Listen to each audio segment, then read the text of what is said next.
Now on Who's Views, a Doctor Who fan joins JT for a little chit-chat.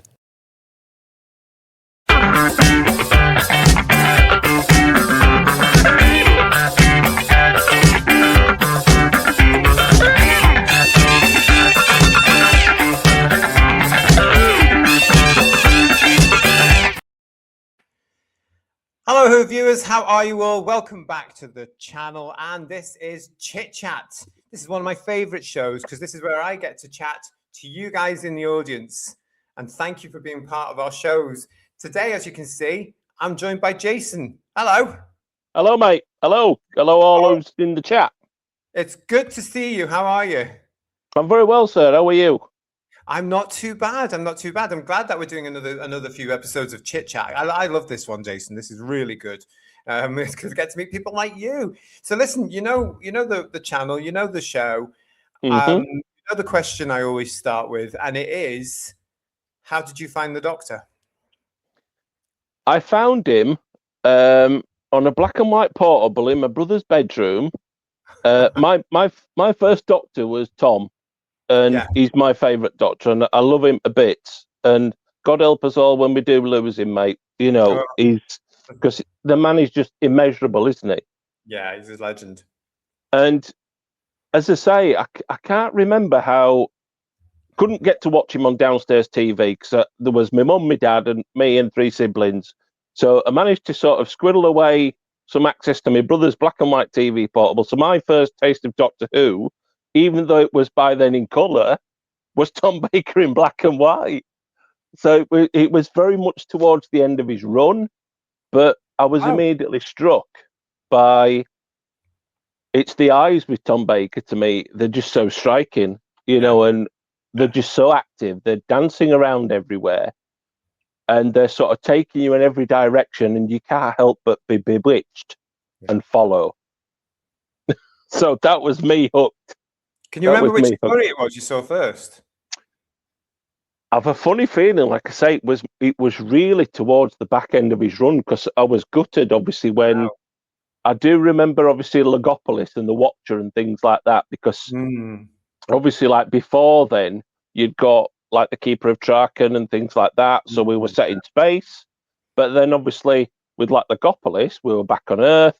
There was the whole thing of the TARDIS landing by the roadside, you know, and the whole confusion thing and meeting Tegan and the likes, you know, and then obviously the Watcher appearing and sort of just being bewitched by it and sort of then trying to, as I say, get access to this black and white portable because if I remember rightly, I don't know about you, you tend to have a memory for times and dates, and obviously I think it was like 6:25 BBC Two on a Wednesday or Thursday night when those eps were being shown. So you were probably watching it for the Five Faces of Doctor Who. It could have been. It could have been. Yeah. I mean, originally on a Saturday, of course, it was the last series to go at that particular point, broadcast on a Saturday. Right. Oh, it may have well been then. Yeah. I mean, like I say, I do remember watching repeats as well. I never seemed to get access to the main TV downstairs to watch Doctor Who until later. I know. It was like it's been really difficult when Peter Davison came along then, and he was up against Coronation Street and stuff. Well, that's it. And I guess obviously, like as well, you find, you know, as we did, he regenerates into Peter. So we've got a new Doctor, and you sort of still getting your head round what's this Doctor Who thing. Oh, he regenerates. It's a different guy. What's happened to Tom Baker? You sort of totally thrown. And then obviously he disappears for the best part of a year. And then obviously it's a different Doctor again. You're like, but I remember this guy was in All Creatures Great and Small. He's now a Time Lord. So when you were watching Logopolis, how old were you? Would be about 7. Yeah, wow. So really impressionable time as well to come into Doctor Who. Yeah, and I guess obviously, I mean, I loved Star Wars as a kid. I was hooked with Star Wars straight away, you know, and things like Spider-Man and things like that as a child. You know, so I was really into that kind of stuff, you know, and then like you say, you spot Doctor Who and, you know, again, they just become like mythical things in your childhood, don't you? What's this police box thing? You know, and they all, and slowly but surely they start hooking you in. Yeah. Well, they used to in the original series, absolutely. Did you stay with Doctor Who when the change happened and Peter came along? I did for a little bit with Peter.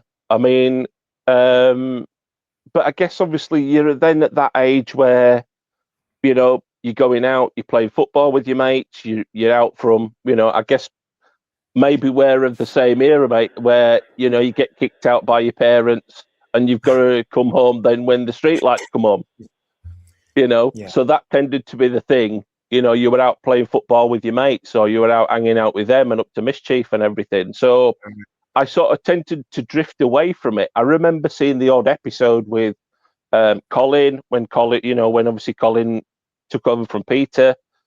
I saw a very little bit of Sylvester, and then obviously, like for me, obviously it then disappeared.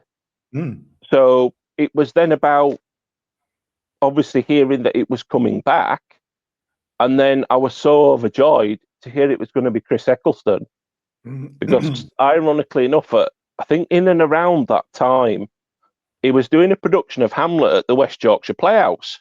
And I kid you not, JT, the outfit that he wears as the Doctor.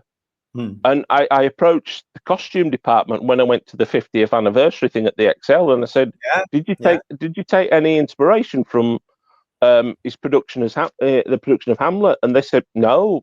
They said, "Why? Is there some kind of symmetry?" I said, "Yeah." I said, the classic outline that he was wearing, like the rugged leather jacket and the T-shirt and the jeans, I said, he's very much how he portrayed Hamlet in this portrayal at West Yorkshire Playhouse. So like I say, then, knowing that he was coming back as the Doctor, I was beyond excited. I mean, I loved him in Cracker, things like that. Yeah. And you could see, wow, it's coming back. It looks like we've got a proper actor again playing the lead. So obviously, we're all there in 2005, and it comes back. So it refreshed my interest in the show back then. And then obviously you do down the years, you dart in and out of going back to classic and things like that. You're obviously always aware of you tend to hear Tom Baker more than sometimes see him, don't you? And you sort of immediately your ears prick up like a dog, and it's like, oh, there's Tom Baker, and he could be in some kind of drama or something like that, and then you're beguiled again and think even the drama's dross, but it's got Tom Baker in it. Yeah. So you came back to Doctor Who with the Eccleston series and what have you. Did you ever start to collect merchandise at this particular point then to catch up on the previous version of Doctor Who, the original version? No, I guess because obviously, at that time, it might have been more you got the odd toy, because there were very few toys about back then. You might have seen the odd book. You might have got the odd book in like your school book club or everything, but I guess you would tend to then reliant on like the repeats on TV and stuff like that. Obviously, back then we didn't have things like iPlayer, so I guess it was always about reintroducing yourself to the classic stuff later down the line, if that makes sense. So did you do that when the series came back? I did, yeah. Right. And that's what was so good, because obviously, you started by then and you're a different age then, about the folklore of Doctor Who, and that by the time that Chris Eccleston took over, that he's the 9th Doctor, and there's been all these Doctors before, and you think, right, William Hartnell, who's he? And oh yeah, remember him in Carry On Sergeant? Oh, he's in Doctor Who. And you sort of, as you do with every incarnation then of the Doctor, you sort of think, right, I've seen them in something else. Oh, I'd like to see how they play the Doctor. And that's what was so interesting, to go back to and watch them all give their different take on the Doctor. And I guess obviously that, as you know, with the show that you do, as we know as fans, that I guess since 2005 onwards, maybe apart from Matt Smith and Peter Capaldi, we've got people who are just very, very tiny iterations of the Doctor, if at all. They don't seem to get who he is and how to play it. And that's sad. I know what you mean by that. There just seems to, it was since the show became the huge success it did in 2005 into 2006 especially. I've often wondered, are actors just coming into the show simply because it's a stepping stone for their career, or it was a stepping stone for their career into America? Because some of them have done quite well. Even some of the guest stars have done quite well, with that use of Doctor Who into America. So there's a few of them really. But I know what you mean about the fact that, certainly recently, we haven't had any character actors. I mean, you mentioned Smith and Capaldi. I think they were the two that I agree that really grasped who the Doctor is, that mysterious alien element. Absolutely. But I think there's an element there with both of them are very good actors and very good character actors. Yes. Whereas I don't think recently, and I am going to point the finger at Whittaker and Gatwa, they're not actors. They're not character actors. I don't know what they're doing. I don't know how they've been, how they're getting work. Because for me, they're just not what I would class as an actor. No. And I guess the thing that's disappointing about Jodie, and I made a note about this because I don't know if you saw the interview that she gave when her and Mandeep Gill were starting to do Big Finish audio productions, and I saw a bit on YouTube about it. And I don't watch anything with her in, to be quite honest. what I found really interesting, mate, I think she's actually realised, whether she's realised it herself, or whether someone's pointed it out to her. She was saying in this Big Finish conversation, my performance, I'm all over the place. I'm too manic. I'm here, there. I've got to be this. I've got to be that. Busy. Right. And she said, I need to slow it right down. I need to be more measured in the performance. And I mean, I'd be interested to find out in the chat, as we go along or anything, if people have listened to her Big Finish performances as the Doctor, and if they've noticed any difference with, say, her performance on TV as the Doctor and her performance in an audio version of the Doctor, to see whether she has taken note of her own sort of thought process and slowed her performance right down. But sadly, to a degree, I agree with you, because, I mean, the best thing I ever saw her in, she made a film with Peter O'Toole and Leslie Phillips called Venus. All right. Years ago. And I'd urge anybody to seek that out. And she's fantastic in that. She's fantastic. She can act. She was okay in Broadchurch, but she's not. But she wasn't the Doctor, and she would never. She'd never be the Doctor. It was a total miscast, wasn't it? Absolutely, really. And it was the same with Shooty. And obviously, I guess as we'd maybe touch on in this conversation, because the thing that's always struck me about Doctor Who since, like I say, coming back to it in 2005, and you think, wow, this show's getting a second bite of the cherry, which it so deserved. And we get an actor of real clout in Chris Eccleston, and we then let him leave after one season. There's something amiss right there. And like you say, you then go, absolutely, lesser extent, more modern times with Shooty. Why has he been cast? I think we all know why he's been cast, because the showrunner fancied the pants off him. Allegedly, yes. Allegedly. Thank you for pointing. Yeah, let me make that point as well. Yeah, allegedly. Yeah. And again, the guy, I saw bits and pieces of him in Sex Education, but he plays himself. He's a model. He's a good-looking chap, and that's it. He's not an actor. No. And yet there will be people screaming at this show now who have seen him on stage saying he is an actor. But the fact is, and I will stick to my guns on this, all he ever does is play Eric. Yeah. So he was playing Eric in Doctor Who. I mean, at one point I called one of our shows Eric in Space. That's all it was. Yeah. And, since then, he has played, I don't like the word queer, but that's all he's done. That's all he knows how to do. And with Russell T Davies being guilty of changing the Doctor's character so far removed from who we know the Doctor to be for Gatwa, he played the same thing again. Because it was this overt high-kicking ninny, wasn't it? This mincing queen. Yes. And it was just not Doctor Who at all. No. And I guess, like you say, that's what's so sad about the crossroads of where we're at with the show right now. Because obviously, I mean, I've contributed to the stream on your show since, we had the end of the reality war, and it cut to Billy Piper. And I don't know about you and Ian and Paul and everyone else in WhosViews the chat. You're sort of thinking, what the hell has he done here? Why has he popped up with Billy Piper? Because he had nothing else to do. He's got no creative process. He was desperate. He was just desperate, because that was one of the worst episodes, not just of Doctor Who, but of television in general I've ever had to sit through.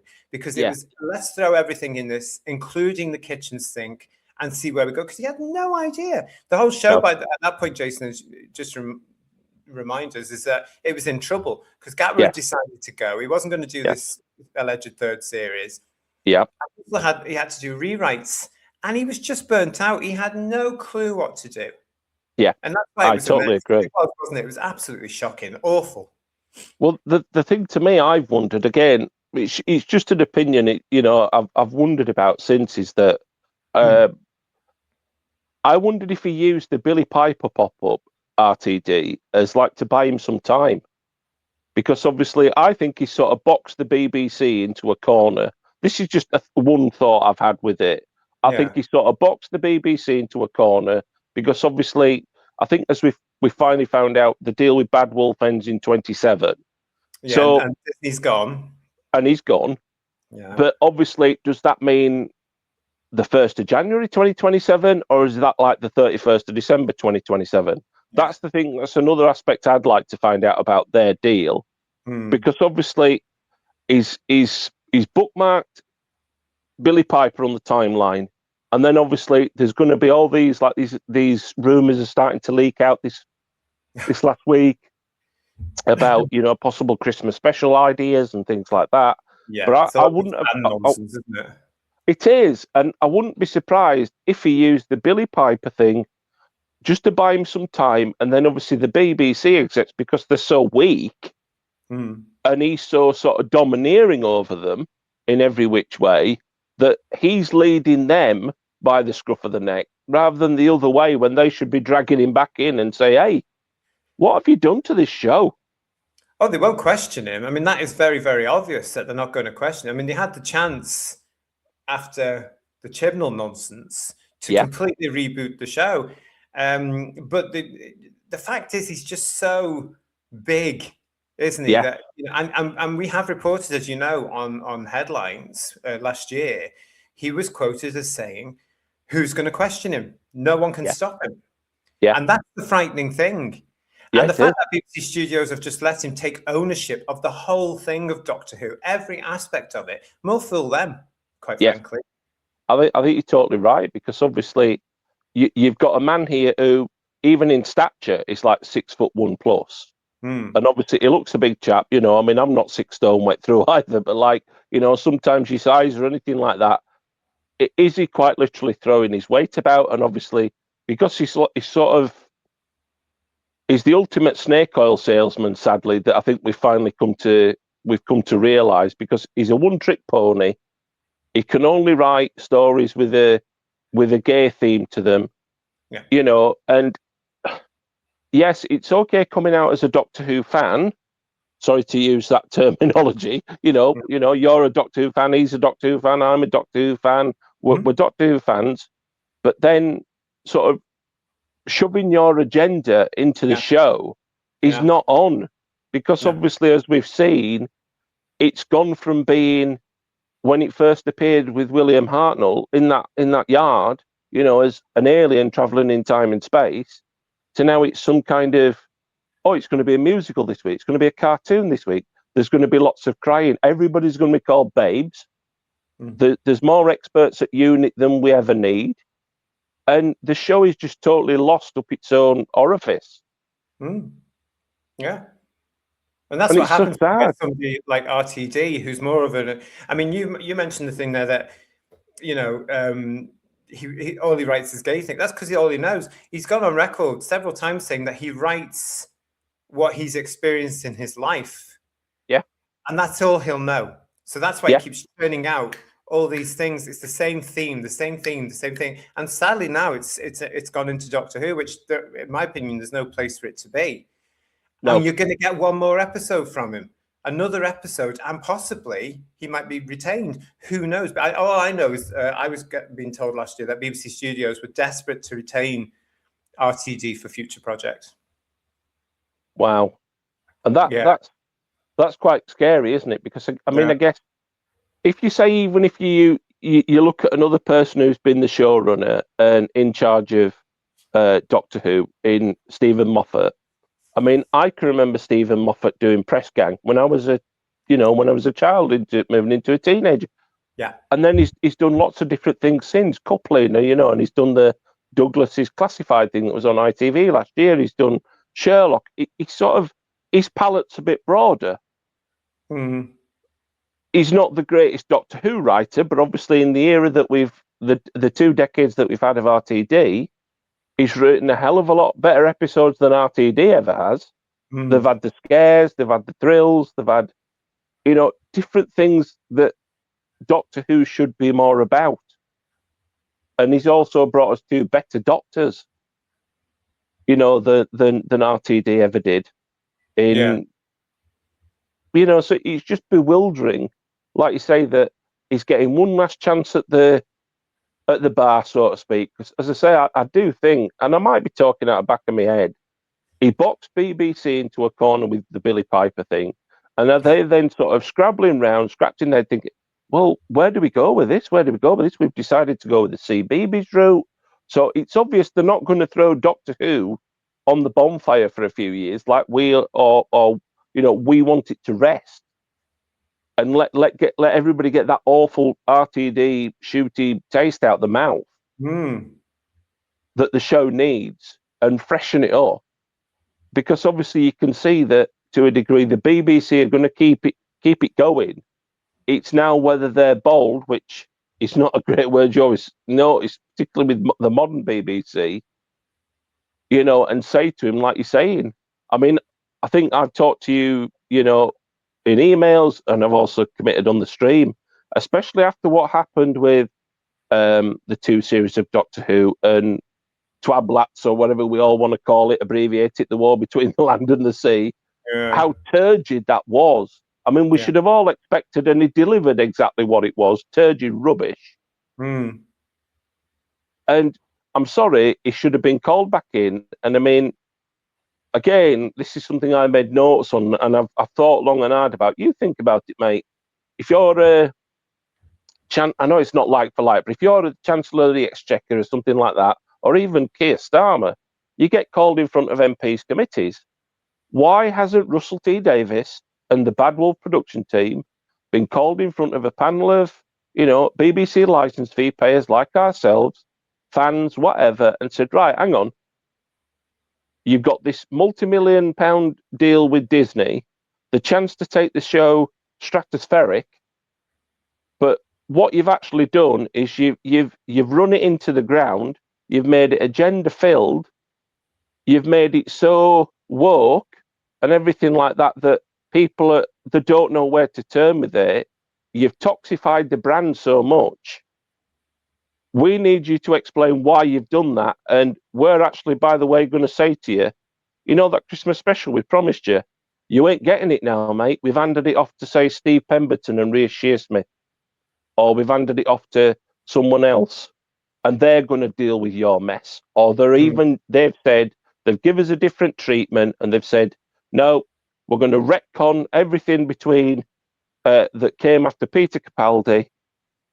We're going to give them license at some point, maybe, to write an episode where they explain your mess, or something like that. But you ain't going anywhere near it anymore. We'll pay you up, we'll pay you off. Ta-da. That's what I think needs to happen, because, like you say, you do worry about this Christmas special, because obviously he's talked about he's not written it yet, and yet there's rumours abound, obviously, that parts of it has been written, that there's things out there on the internet floating about thoughts and theories about what could happen. We've all obviously discussed and thought about what's happening with David Tennant's 14th Doctor. Is he still, pruning the roses in Donna Noble's garden? Is he delivering newspapers, in Donna Noble's area or something? What the hell is he doing? So it's obvious he's going to come back. Well, the big question is at the moment, though, does anyone really care? Because I know I don't. I'm not worried about the 2020 the 2026 Christmas special. I'm not worried about it at all because I'll only watch it for this channel. Yeah, I'm not interested, I'm not invested at all. And when it comes, I mean, you're mentioning all these rumors that are floating around again at the moment. It shows how desperate some aspects of fandom are when they have to come up with their own. There is nothing going on in Cardiff at this moment. No. Russell has made it very clear he's still working on Tiptoe. Yeah, he's in New York with his new chap. So, you know, and like you say, post-production on Tiptoe. Yeah, I mean, and he's got Tiptoe to complete. Now we're And into promote. 26, and then he's got the promotion of that. Plus, he's writing the Doctor Who thing. Yeah. You know, I when you see all these rumors going around and people jumping on it and making YouTube shows about it, whole YouTube shows about rumors. Yeah. What is the point? It's a rumor, and it's come from desperate fans who need information. They're not getting any information because BBC Studios aren't saying a thing. Bad Wolf is in the dark, and literally, you know, there's nobody there working on Doctor Who. So these fans have to make it up. And fans have always made up rumors, but I've never seen it to the state it's in now, where the desperation from a small amount, the minority of people that are still watching this show and loving it, they're just not used, Jason, in my opinion, to not having the show on air. Now, luckily for them, they're only getting it off air for just over a year because the BBC are insisting it's coming back in December 2026. Some of that's lived through 15 years of it, and it was never this bad. The rumors were never this bad. In fact, there was a point where you had the odd rumor saying, "Oh, this production company is looking into producing Doctor Who," and this was usually in the papers. But it came to the point where fandoms would take things with a pinch of salt and go, "Nah," you know, all in a day, not interested. But I find it absolutely insane where fandom is now, where you can go and get whole people on YouTube doing whole shows for 2 hours about rumors. For heaven's sake, get a grip. For me, it's just desperation because they've got no imagination, fans, about what to talk about when it comes to other things. Do you know what I mean? I've never seen this in fandom before, and I think it's desperation. I don't know what you reckon to what I just said there. I think you're right. I mean, I guess obviously the thing that we've got to take into account is, like you say, when the first hiatus came in, we didn't have the internet, we didn't have social media, we didn't have. For it, Jason, I can tell you. Absolutely, mate. Absolutely, because like you say, there's lots of conjecture about anything and everything out there, and obviously, like a friend of mine regularly says, well, if it's out there on Twitter and that, then it must be true. Obviously, he's being tongue in cheek about that, you know. But he's bang on what he's saying. You know, it's out there on Twitter, so it must be true. You know, it's been reposted. There's sadly people that I was reading this only just yesterday. Certain I don't know what generation they are now, but younger ones will only look at things like Twitter or X or Reddit. I think Reddit as well, and that's where they get their news from. It's no wonder they're all absolutely thick as pig crap, isn't it? I mean, yeah. I mean, it's like you say, if you've a bit of a brain inside you, try and look out for different sources, check out different things, you know, and see, you know, what someone is trying to make out is real and honest and actual and happening. Well, is it, or is it not? Or you know, if it's not, it's just hyperbole. Then it's like going to Wikipedia for your news. Yeah, because anybody, I've done it myself, Who viewers, I've put things into Wikipedia. I've corrected certain things, especially on Doctor Who sites, where the fact that what they've put down is absolute nonsense, and I've corrected it. Now you can't do that anymore. You used to be able to do this all the time, and I would read certain things like saying, "Well, that's wrong. They've got the date wrong there," and I would alter it, or I would say, "Well, that's a load of rubbish. That's an opinion. I'll take that out and reword it." So it's a bit more factual as to what happened in the show or in outside the show. But you can't really do it anymore. But that's exactly what it's like, isn't it, with these people? But the problem is as well, who is the reputable news source today? Because you can't trust any of the news outlets. Now, you certainly can't trust the BBC. No. You know, no. You can't trust ICN in our country. You can't trust any of them because they're so biased towards certain things. And we're seeing that now as we're recording. Yeah. But when it comes to the fandom as well, as you say there, you know, that I just can't believe that they live on things like X and social media and what have you, Toki Tiki, Instagram, and they get themselves worked up into this lather. I mean, this should be a time where they're just not speculating really and waiting for the real stuff to come through, like we're doing on Who's Views.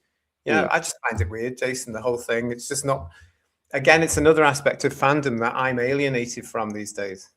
Yeah, it's quite bewildering, isn't it? Because I mean, I guess the whole thing for all of us, I think there is quite a general consensus about the show does need a rest. It does need a hiatus. Honest fans will say that, Jace. Honest fans will say it needs a rest. Yeah. Whether we get that rest, I mean, I guess obviously as we've sort of alluded to a few moments ago, is the BBC, because they're kicking out the CBeebies thing, are they going to want to make sure that there's a modern, an adult version of the show out there so that the kids that that they can get them as they're growing through and watching the CBeebies stuff, they can again ingratiate them to the adult show and the merchandise, of course, because it's always about the money, mate, isn't it? It's always about the figures and the annuals and the. Well, that's the reason, Jason, that they're not letting Doctor Who off the air, because they think Absolutely. it makes money. But I think some point they should actually sit down properly and look at what the new series is bringing in. Because I have this theory, it's not bringing in half of what it used to, and certainly not bringing in anything as much as the original series does. And the original series is only now packaged through the Blu-ray collection box sets. Absolutely. And the Target audio CDs, which are now coming to an end because they're nearly done. Yeah. So unless they start to re-release things, Jason, which I hope they do, because I've got a hell of a lot to catch up on. Yeah. Can you get a shift on, guys? Yeah. The Blu-ray collections are, well, let's face it, they're nearly at an end on the limited editions, so they only have the standard editions to go. So, but it's all about money. You're absolutely right. It's all about money because the BBC know that they're on something. They've had a taste of the gold mine that Doctor Who can be, and then it's gone. And now I think they're desperately trying to clear it to say, how do we get it back? How do we get?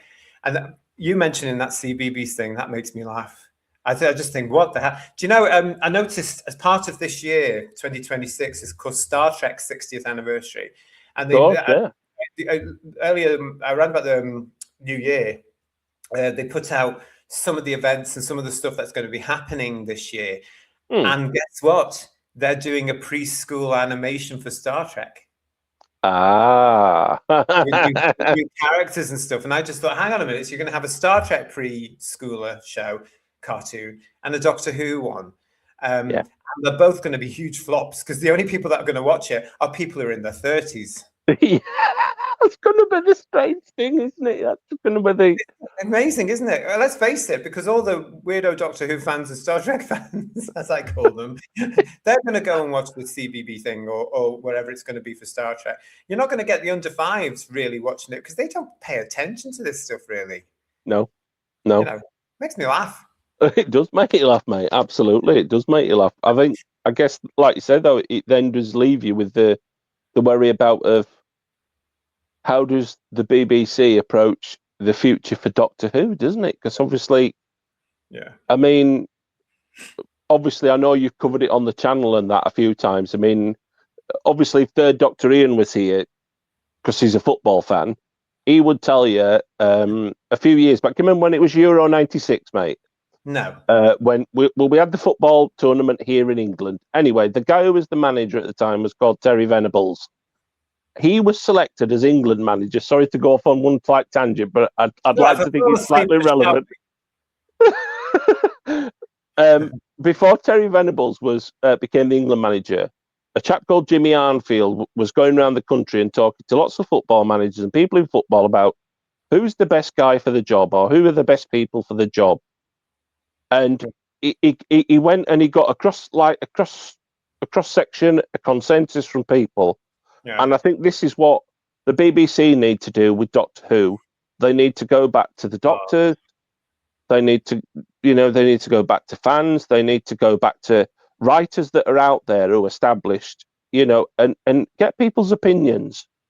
I think, obviously, like we've talked about before, we've got to get rid of this one-person showrunner rubbish. Oh, I hate that stuff. It doesn't work. It doesn't work here. And I think, you actually then go back and you think and you listen to some of the, say, conversations the likes of, again, Stephen Moffat have had. And I think at times he felt quite weighed down by that. Whereas, Russell T Davies, they seem to be, he was like the Goblin King. He was just eating it up, and and it was just like he was getting bigger and bigger out of his own, edifice and everything like that. But, there needs to be a real proper conversation, and like, has been touched on the channel and things like that. We need to have a team of writers. We need to go back to talk to the old writers, people who were involved in Doctor who seem to know what made it work. Because we've gone so far away from what it was, and we need to get back to that, everybody on the same page. It's about an alien traveling in time and space. It's a man. I'm sorry, it's a man. He's a male of his species, yeah. Yeah. There's none of this, it can have female companions or anything like that. It's not about being sexist. It's not about being anything like that. There are just some roles you don't change. Yeah. The problem is we're dealing with a very corrupt industry when it comes to the alleged entertainment. But I think they've forgotten what the word entertainment means, because all they're ever doing now is basically preaching. Everything's preaching, and it's preaching what they want us to believe. I mean, you're mentioning the BBC a lot of times. Like, if only the BBC would listen to the general public, but it never does, and that's why it's in the position now where it's shedding millions of TV license fee payers yearly. I mean, it's on its deathbed as far as I'm concerned now. They're not going to get back from this because they're so bloody arrogant, and they know best. And the great unwashed British public needs to be educated the way they want them to think. You need to think the way they think. That's not what democracy is. That's not what living in. That's a dictatorship. And yet we seem to have a whole generation that want Britain to be under a dictatorship, that want to be told what to do and how to live and what to think about. It's shocking. And the BBC, I think, is guilty of that. They're never going to come to Doctor Who fans, because we've always been trouble, and we've always been labelled as trouble. There was a time, Jason, I don't know if you know this, when people I know, and including myself in this as well, actually, you would go to the BBC for interviews and you wouldn't dare let on you were a Doctor Who fan, because you would be looked down on and you knew you just wouldn't get the job. Wow. Because you were looked on as a certain freak. Geek, nerd, geek. I find the whole thing so hypocritical now in hindsight, because all they've employed for the last 10, 15 years are alleged activists from the far left. Yeah. In a desperate attempt to basically what they think Britain's about, or how Britain should be. Yeah, and the direction they want to take us in. I've had friends that used to be, I've got a couple that are still in the BBC, who will remain nameless for obvious reasons. But I've had friends that have worked and now gone from the BBC over the years, who never, ever, ever admitted they were Doctor Who fans until the Eccleston Tennant huge thing, where they were suddenly looked on as, oh my God, you're a Doctor Who fan. Oh, how fabulous. And there was the hypocrisy again. Yeah. But I think now that I think it's still there. They'll never, ever look, unless you're a certain Doctor Who fan, you're one of the DEI tick boxing approved fans. Yes. Like that awful bloody drag queen that's on the Whoniverse, Crystal Meth and all this. Unless you're part of that cult, you're not going to be taken seriously or looked on favorably at all. I can tell you that none of us on WhosViews would be welcomed at any official Doctor Who BBC gig. They wouldn't like us at all. No. Because, well, you can imagine, mate, can't you? I don't know if they could do that, but like you say, I mean, I think a few years back there was a thing, was it called the BBC Trust or something like that? And I do remember signing up to that, and there were sort of like online spaces where you could give your views. That's right. I remember this. I think I signed up to that, and nothing's ever come of it. And nothing ever came of it. And like I say, because it'd have been interesting to do that, to sort of offer opinions and things like that, and just sort of get people's take on stuff. Because obviously, it's like you're saying, it's about keeping in touch with the average person who switches it on a night to be entertained. Yeah. They don't want to be dictated to. They want to be entertained. They want to take the brain out for, as my brother would say, for 2 hours and just have like bubblegum TV. Yeah, exactly. And yet they won't do that because, the BBC especially is very guilty of everything is DEI orientated at the moment. Absolutely. I remember this Christmas that's just gone in 2025, apparently they had some sort of alleged comedy, which was all about, there was a white woman who was married to some foreign guy or something like this, and their daughter or whatever. You know, it was the TikTok brigade. Massive flop, over 100 complaints about it into the BBC, none of which has been acknowledged or dealt with, because that's what they think Britain is. They think it's that like that. They're so out of touch right now. Britain's changing, whether it be for the good or the bad. The BBC can't keep up, doesn't know what's going on, and is desperate in my eyes. Well, I don't know about you, and I mean, like we made notice of it around the Christmas period, where everybody got to see the listings and things like that, and it was more entertaining on Christmas night for what was on BBC Two rather than what was on BBC One. BBC Two was much better than BBC One this Christmas. You know, if you're a bit of a nostalgia fest and all that kind of stuff, or if it just warms your heart watching Morecambe and Wise and laughing and don't you think, having Jason, that BBC Two had that Christmas Day feel to it? It did have that Christmas Day. You just took the words right out my mouth. That was the thing, because you could switch it on and you could think, like we all used to do and people used to say, you'd sit in front of the TV, you know, when I was growing up, you know, after not match of the day, grandstand and things like that, around 5:35 on a Saturday tea time, you get Dick Emery. I loved Dick Emery as a kid, you know, and I still do. And you'd be watching it then through till, right, come on, it's bedtime for you, get upstairs. Yeah, and all that kind of stuff. Would go so quickly, you wouldn't realise. Absolutely, mate. Absolutely. You wouldn't do that now. No, it's because they haven't a clue. You know, and there's so many of their shows now that are old. I mean, if you look at Doctor Who itself, it's 20 years old. That's old. It's not new Who anymore. It's bloody middle-aged Who. It's old, you know. It's 20 years old for a TV show. Strictly Come Dancing, 21 years old. Yeah. You know, EastEnders, 40 years old. It's all these things they've got that they're desperate to keep hold of, because nothing new hits. Hardly anything sticks, quite frankly. Or because of their obsession with, it's got to have this in it, it's got to have that in it, it's got to have that in it.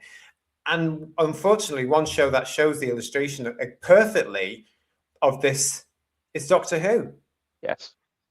You know? And that's what's so sad. Yeah. It's supposed to be a science fiction show. Proper fans of Doctor Who, all we want is a story of the Doctor turning up in the TARDIS on a different planet or in a different point of time, whatever it's going to be, and facing off monsters. Yeah. That's what it is in a nutshell. But no, we have to have all this nonsense and all these lies like, oh, London was always like today's London. No, it bloody wasn't. No, it wasn't. No, it wasn't. It really wasn't. You know, it's sad where it is now, Doctor Who, I feel. What do you think? What I mean, are you going to be interested in looking at what happens next in Doctor Who? Are you really invested in it? I think, obviously, like we referred to at the start of our chat, I hope, and like we're saying, we're going to get a hiatus, and then at some point, are we going to get, like when we heard that Chris Eccleston was coming back, Chris Eccleston was announced as the Doctor, you're going to need some kind of hook to pique your interest, because I guess, you know, you're going to need to, I guess it's a bit of a devil in the deep blue sea. I mean, I know, well, I think I know what you'll say about this. I'm not particularly interested in knowing who the showrunner is or who's writing it, or the team of writers are. To a degree, I am, because I'm a writer myself. I like to write myself. Yeah. But it should always be about the show. It should always be about the man traveling in time and space and facing aliens. It shouldn't be about, oh, well, Russell T Davies has said this, and because obviously the guy has become so large. To me, the show has become too synonymized, or whatever the term is, with him. Yeah. And they need so pulling apart. Yeah. Yeah. Do you know, that actually is, for him, a bad thing, because he's just had a spectacular failure with the Gatwick era of Doctor Who. Yeah. And the media are on at him, fans are on at him, YouTubers like us are on at him. That's a whole lot. And because he's so associated with Doctor Who, he gets that blame quite rightly. Yeah. Do you know what I mean? So this is actually a bad thing for him to be that closely associated with the show, where people know Russell T Davies runs Doctor Who. Yeah. when he turns out to a spectacular flop, like he did with Gatwa, and to an extent also with the War Between the Land and the Sea, Yes, which also was a flop. it was. It's not good for you, is it? It's not good for your reputation. Well, it just goes to show, sadly, I mean, as we're saying, that he's a one-trick pony, and obviously he's done like he always has done before. He then diverts off to Red Productions, Nicholas Schindler, and the like. Yeah. And they've down the decades they've produced some cracking TV. Like Bad Wolf have done some decent TV programs and things like That's that. heartbreaking, isn't it? Like things It like is. Witches and stuff like that.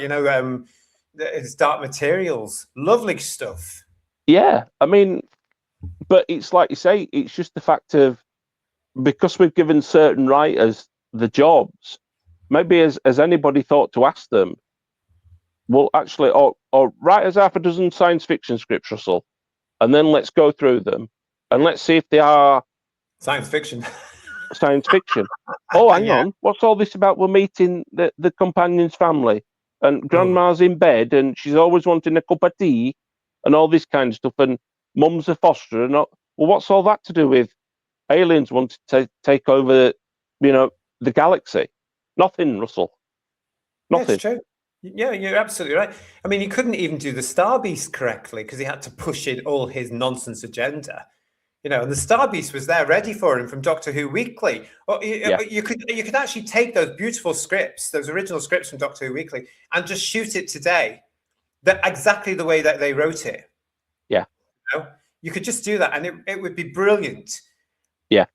But he couldn't. He had to change bits of it. He had to add bits. He had to put the trans issue into it, didn't he? He had to make it all about non-binary bull, all this nonsense, and he ruined a completely good science fiction story because he wants soap. He wants his agenda. He wants his far left politics, and he wants a soap opera. And that's not what Doctor Who is.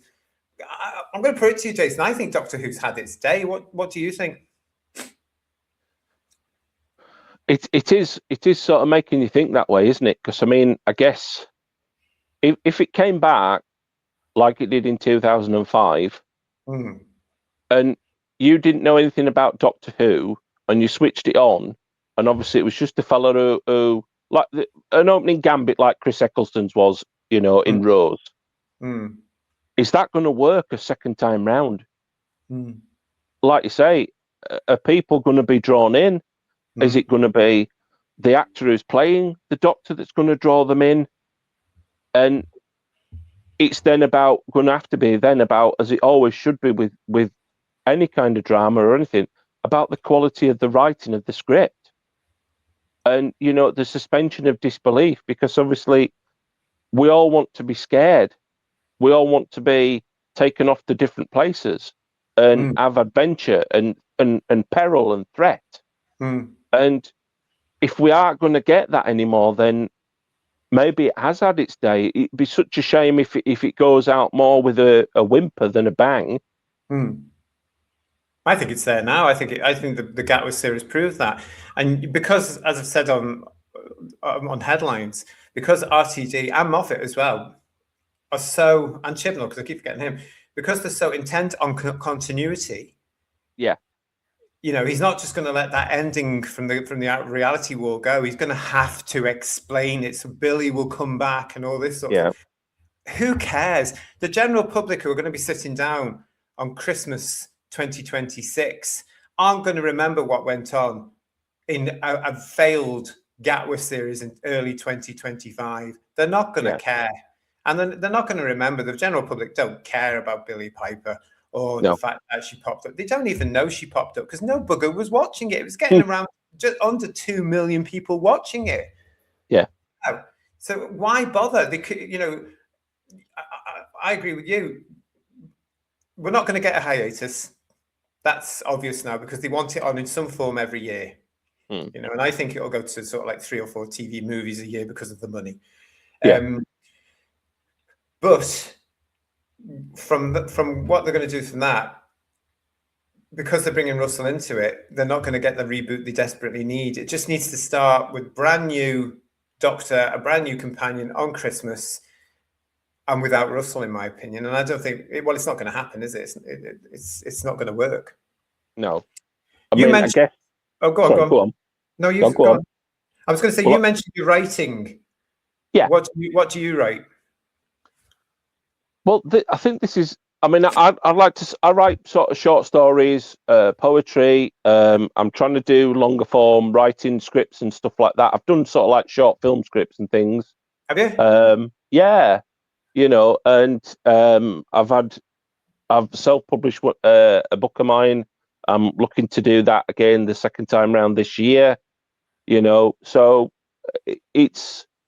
I think this is the thing that I find interesting about the RTD aspect is that, I mean, like I belong to, writing groups and things like that. And some of them we set topics to write and some of them we don't. You just turn up, you've written something off, your own thoughts, your own original thoughts and stuff like that. So I always say that I think you can write about anything. And I think this is what's interesting about how a man who is so lauded and when he first appeared on the scene and things like that, looked like he was a writer with potential, promise, a voice, something to say, has now sadly petered out to just become a one-trick pony.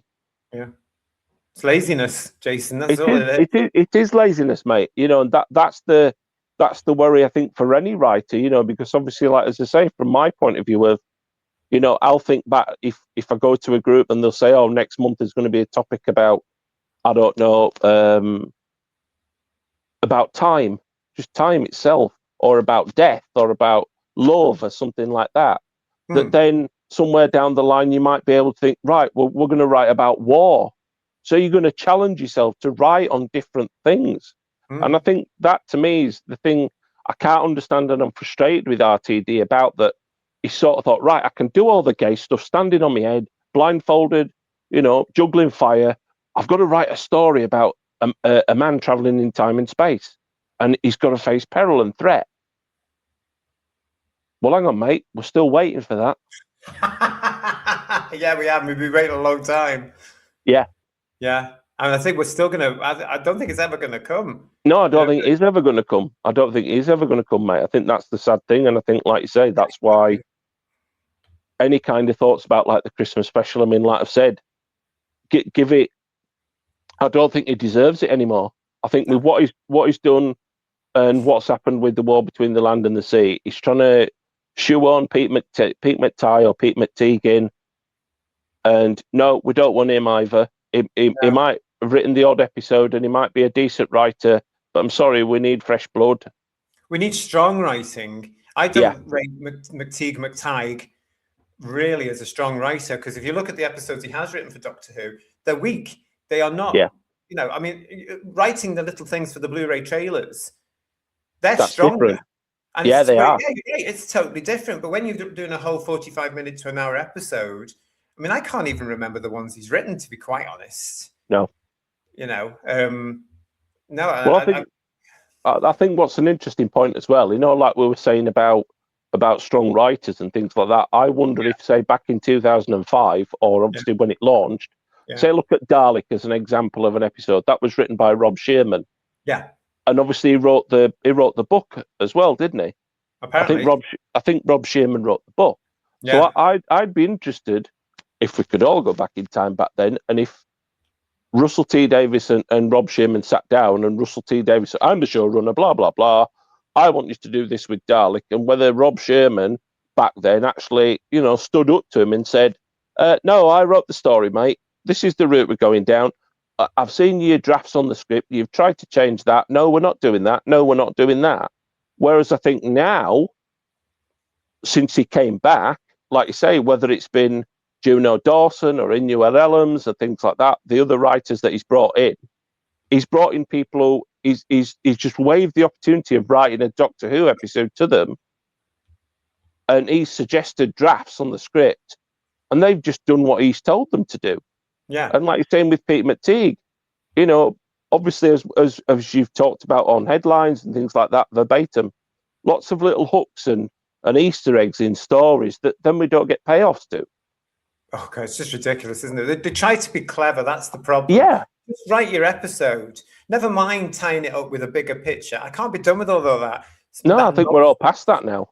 Oh, totally, because it's been repeated and repeated and repeated by various shows. And that's what makes it more soap opera stylish as well, because, but you've got to remember that they've got to stop writing just for fans and write for a bigger audience who might just dip in every now and then. If you're part of the Notwees in the United Kingdom, this is why Christmas is going to be a flop 2026, because if he continues it with Billy Piper and a recap to something that happened with Shooty Gatwa, they're going to switch off instantly because it takes them out of the episode. It takes them out of this. I don't care what happened 2 years ago. They're not going to care. And I've said it before, it's going to get about 1.9 million, if that. If that, yeah. If that, considering where Christmas was with the BBC, their lowest rating Christmas season ever in their 100-year history. But did that surprise you, mate? It didn't surprise me because, I mean, I guess, as I was saying to friends, like when, like you do, you get your Christmas mags and stuff like that, you find out what's going to be on, and you think, wow, this is definitely not 2024 Christmas, is it? When you had Wallace and Gromit, Vengeance Most Foul, that was obviously, like you're saying about, it was going to be a big hook to bring people back to watching the BBC and maybe sticking with the BBC. And that's why it got its audience what it got for Joy to the World, and as we found this Christmas, as soon as you saw the listings, you thought, not bothering watching that. No, I'm not interested in that. Not interested in that. Oh, what's BBC? No hook anymore, Jason, is there? There's no BBC hook. There's no big show because they've forgotten what entertainment is. Even last year, when you look at the success of last year's BBC, or 2 years ago now, the Wallace and Gromit and the Gavin and Stacey, haven't been on for years, and that was the thing about them. People were going back because they were familiar. I think it's sad times. I think it says the other thing that gets me is that we know RTD. He's a bit of a hypocrite, isn't it? Back in 2004, and I've said this story before. He got very annoyed to an extent with a journalist who said, "Are you going to make the Doctor gay?" Because even at that point, Russell was known for gay drama, right? And there was a fuss about it in the press. Oh, they've let this guy who writes gay dramas do Doctor Who. So this journalist says, "We're going to make the Doctor gay," and Russell snapped it and says, "No, of course I'm bloody not going to make the Doctor gay. Why would I make the Doctor gay?" Move on 20 years, and he does exactly that. He does exactly that. What an idiot! Yeah. Why did he do that, Jason? I think it's like we've said, he run out of ideas. He's only got one stream of consciousness. It's about, pandering. I think it is about pandering. And also, I think I saw, which interview was it? Where he talked about, obviously, his early starting in TV, and obviously he did things like, why don't you? Now, I mean, I don't know if there are any. Don't get me wrong. Well, exactly. I mean, obviously, if I wanted to be a TV writer and things like that, and you were offered, why don't you? You'd take it because it'd be a way in. That was a huge. Exactly. It's gone through our summer holidays every day, Monday to Friday. Well, the thing that's making me think about that now is, like you say, is I wonder if there's any of those shows out there on YouTube to try and find out if there are any. Because he said he tried to write jokes and a script to it. I wonder if there was any gay overtones to why don't you? No. I mean, I can't recall if there was. Well, I can guarantee you there wouldn't have been for the first because the BBC would not have allowed it back then. No. And you're talking about the 80s. Totally different time in British society as well. I mean, there were people fighting for LGBT rights at that particular point. We hadn't achieved them. In fact, they didn't really come in until the 90s where we achieved equality. You know, and that was the late 90s, early 2000s, to be quite honest, where equality started to come in from LGBT people. So there was an awful lot of that. But I can guarantee you, no, there was no way he was going to write about any of that because it just wouldn't have made the cut. But what I was going to say is, I can't remember where he gave the interview, but he mentioned about then one of his earliest things after things like that were he got an episode of The Royal that was on ITV. And he said he really pushed for this storyline about a gay character. And he said he sort of managed to be successful and get this story shown as part of The Royal. Right. And I guess you're sort of thinking it's a bit sad in a way, because, I mean, good on him for sort of trying to push those storylines, But then obviously, like you say, we've now gone to this point of we're in 2026 and it's all the DEI cult, it's all the TQ cult, it's all the woke agenda, it's all, Too much. hate. It is all too much. And he's a big catalyst and architect of that. And it's such a shame. You mentioned the Royal, just to point out, that would have been in the 90s. And things Yeah. were changing in the 90s. Gareth Roberts Yeah. was having certain success with scripts at that point as well. You also Yeah. have to remember that Coronation Street, which was the biggest drama at the time, had a trans character there called Hayley Cropper. Yeah, Hayley Cropper, yeah, of course. A couple of decades before anybody else really got into it. Played by a woman, by the way. Yeah, of course. Yeah, Yeah, the marvelous Julie Hesmond-House, yeah. She's wonderful, isn't she? But again, that showed where the industry was at the time. They wouldn't dare go out and find a real one. Whereas now you would find a real trans man or trans woman to play it, because hell would break loose if you didn't. Yes. But it was gentle steps in the 90s. I remember seeing this at the time. There were certain things that were coming along. Ab Fab, the big comedy at the time, had the odd gay character in it. Things were changing at that point. And Russell was, I think RTD was riding that, and building up to 1999, where he had his huge success, which was Queer as Folk. Yeah. But everything for me since has been more or less a copy of QAF. Yeah, it has. To the point where it really ruined Doctor Who. It destroyed Doctor Who. Chibnall had a good go at killing the show. Russell really buried it, in my opinion. Yeah, yeah. I mean, you look back now and you sort of think some of the decisions that were made about, making pals the incumbent showrunner and things like that. Oh, it shouldn't. Yeah. It just should not have happened. I mean, Chris Chibnall, he wrote some decent episodes of Torchwood. I think he wrote some. Did he write some episodes of Doctor Who? I can't remember off the top of my head. He may have done. He did. So the one I always remember is 42. Yes. That's all, and he did the dinosaur one with Matt Smith. Yes, Dinosaurs in Space, I think it was. Yeah. Spaceship. On a spaceship, that was the one. Yeah. Unforgettable nonsense. But like you say, then you give someone the whole toy box to play with, and then they decide to do things like Timeless Children. Yeah. And forgetting. And enough said about that. The bear. Well, the truth, and again, it's bringing in. I mean, I didn't watch that, as you know, but I was aware of it and just thought that's ridiculous. Thank God I don't have to watch it. It's not part of my canon. The Doctor's always going to be from Gallifrey and a Time Lord, as far as I'm concerned. He's never going to be a woman, as far as I'm concerned. Yeah. Call me what you want. I don't care. But the whole thing about the Timeless Child thing was because it was Chibnall justifying the fact he was adopted. Yeah. And it was basically he's using Doctor Who as therapy. Well, this is the thing, like you say, about... I mean, obviously, they say about Steven Spielberg that a lot of Steven Spielberg films are about family abandonment, and about the lack of a father and, parental influence and things like that. And there are lots of Steven, as great a director as he is, there are a lot of Steven Spielberg films out there that have got that trope and that narrative running through them. Well, E.T. is the biggest one, isn't it? Absolutely. And even obviously where he did the biographical one, the Meet the Fablemans.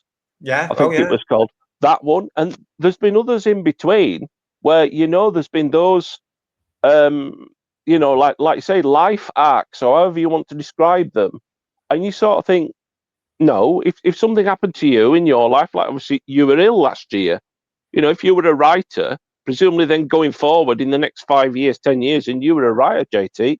You wouldn't want to make every character in your drama have an illness. You would want them to do different things. I'd be the same. You do write from your experience. Yes, of course you do. But then there's a time, if you're going to go off and do things like Doctor Who, then challenge yourself. Write science fiction. Yeah. I totally agree with you. I don't think you can bring your own personal experience as a human being into science fiction necessarily. I think you should be looking at the fact it's science fiction and give us the monsters and give us the blokes in the rubber suits. Yeah, absolutely. We're coming towards the end of our time now, Jason, but I'm going to ask you finally about Doctor Who's future. What would you like to see from any particular future for Doctor Who? I guess I think, like I mentioned before, I think there needs to be a hiatus. I think there needs to be the aspect I gave about the Jimmy Armfield, Terry Venables seeking out and recruitment process. You go around and you talk to people about, look, if we brought it back in 10 years' time, what do you think we need? Who are the people do you think we need to talk to about it? Do you have any ideas about a doctor? I mean, I we've all probably got thoughts about doctors and things like that, who we think could be good doctors. That will change maybe from my opinion to yours to whoever else is in the chat and things like that. But also as well, we need to look at things like people like Peter Davison showed an interest. So is it worth bringing Peter Davison, in for a chat and just say, what are your thoughts, Peter? He would be a great producer, to be quite honest, Mr. Davison. Exactly. Yeah. What do you want to do with it? And if we gave you like an emeritus role kind of thing of Doctor Who or something, what are the do's and don'ts that you would want? And it'd be interesting if in amongst that, he'd say, well, I don't want the son-in-law ever recast again. Will that be a real talk about for everybody? I mean, that's a great point, and I've never actually thought about that. But Peter Davison is so talented. He understands television. He's very good. He's down to earth. He would be a great producer. But I think he would actually turn around and say, we're not having any other bugger Doctor Who's in this. No, well, this is the thing, isn't it? Because, I mean, I guess, obviously, have we done the old, seeing previous Doctors to death? I think the general consensus is that we have. Yeah. I think it is the only time in future that we ever bring, Tom Baker back or Colin Baker back or Sylvester or whoever back while they're still knocking about, is if when we get to the 70th or the 75th and we just have a little 70th. Well, it will get to its 70th, but it's not going to be on television for its 70th. I'm convinced about that. Yeah. I don't think there's going to be anything worth to celebrate because it's so much in the toilet now. It's going to take so much to get it out, Jason. I can't see it getting to its 70th. I mean, one thought as two names that obviously I mentioned before. Yeah. And I think in the last 10 years or so, Reese Shearsmith and Steve Pemberton, with what they wrote with Inside Number 9, that was like an updated in respect like Tales of the Unexpected. It was different, it was quirky, it was edgy, there was elements of horror, it was silly, it was funny, it was a whole gamut of emotions. Right. I'd ask them to write a few scripts of Doctor Who and just say, guys, have a go at it, run with it, see what you think. And whether there's enough money out there to sort of then actually film 3, 4, 5, 6 of those specials and put them out there. Maybe have Peter Davison involved or something like that. And who knows, it might just bring an edge back to it. It might. If it doesn't, it doesn't. Then I think we all have to be hand on heart and be honest and say, it's time for him to go back to Gallifrey, and that's it. Just leave it out there. That's what I would do. I mean, as far as I'm concerned, the Doctor is still out there in the snow somewhere, beginning a regeneration. Because I've never really got, out of that mind. And the after Peter Capaldi, yeah, the Gatwa series didn't move me on at all. He doesn't count. Neither does she. No. Interesting. That's an interesting point, though, as to what you're making there and your thoughts of where it could go. God knows where it is going to go, because I don't even think at the moment they know where it's going to go. No, I don't think they do. I'll tell you something, Jason. Through 2026, we might get some hints and ideas of what's going to happen and lots of discussion. So stay with us, and thank you so much for all your support on the channel. Really appreciate it. No problem, mate. I've really enjoyed today. I've enjoyed landing on the channel after finding it last summer, after watching the reality war on YouTube and stuff like that, and thinking, yeah, I like the cut of the jib of this channel. It's you guys and the Tangent Brothers, as obviously we now call them. Much respect to Ian and Paul and everybody else who joins in. It's just fantastic, and it's fun to be part of, mate. Yes, and I'm really pleased that you're part of it. So thank you so much, and keep those chats coming when we go on live on various things. Be interesting to see, Jason, what your opinions are as we get to know more about the nonsense that's on its way throughout this year. Listen, thank you so much for coming on to Chit Chat and getting in touch with me saying you'd want to do one. I'm really, really chuffed, and it's lovely to chat with you. And we'll have to get you back at some point. I'm going to start doing Chit Chat Revisited at some point over the next, especially after Christmas. Especially after Christmas 26. So keep in touch. Yeah, when you see behind me all bottles of empty vodka and whiskey, after I've watched the Christmas special. I've been trying to get everybody's opinion when they're sober after what they've just been through. Listen, if you're interested in coming on to Who's Views and having a chit chat with me, then please get in touch like Jason did. It's whosviews1@gmail.com. Nice and easy for you. You know the address by now. whosviews1@gmail.com. Give me an email saying that you want to come on to chit chat and we'll get something sorted. Yes, we're up and we're off with the 2026 series now of Chit Chat. I'm absolutely delighted. Give us that email and let's get some more going. Jason, once again, thank you very much. I will be seeing you in the chats. You will, mate. And keep in touch via email. Thank you for watching, everybody. If you're new to the channel, please subscribe to the channel. If you're not new to the channel, please make sure you still subscribe to the channel and give us a thumbs up for Jason's chat today as well. And all the usual stuff. Share it if you want to. Put it out there. Let people know that we're around. And don't forget to recommend us to your friends. We'll be back very soon here on Who's Views. But for now, thanks for watching. Thanks for being there. Thanks for subscribing. Ta-ra. See you later. Cheers now.